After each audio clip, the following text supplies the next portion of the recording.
Hi friend, ನಾನಿವತ್ತು beetroot ಪಲ್ಯ ಯಾವ ಥರ ಮಾಡೋದು ಅಂತ ತೋರಿಸ್ತಾ ಇದ್ದೀನಿ.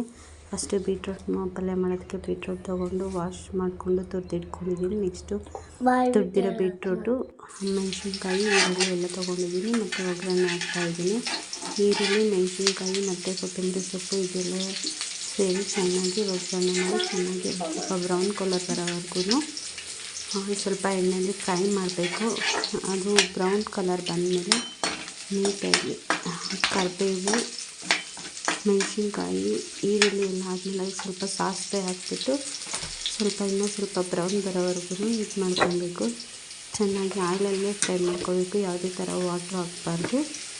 ಆಯಿಲಲ್ಲಿ ಚೆನ್ನಾಗಿ ಫ್ರೈ ಆದಮೇಲೆ ಅದಕ್ಕೆ ನಾವು ತುರಿದಿಟ್ಕೊಂಡಿರ್ತೀವಲ್ಲ ಬೀಟ್ರೂಟ, ಅದನ್ನು ಸೇರಿಸ್ಬಿಟ್ಟು ಮತ್ತೆ ಎಣ್ಣೆಲ್ಲೇ ಫ್ರೈ ಮಾಡ್ಕೋಬೇಕು.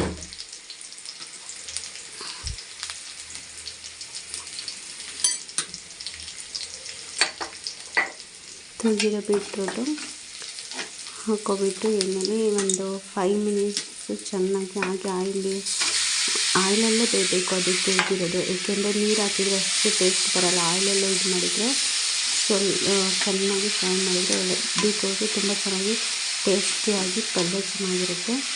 ಹಾಗೆ ಆಯಿಲಲ್ಲೇ ಒಂದು 5 ಮಿನಿಟ್ಸ್ ಬೇಯಿಸ್ಬಿಟ್ಟು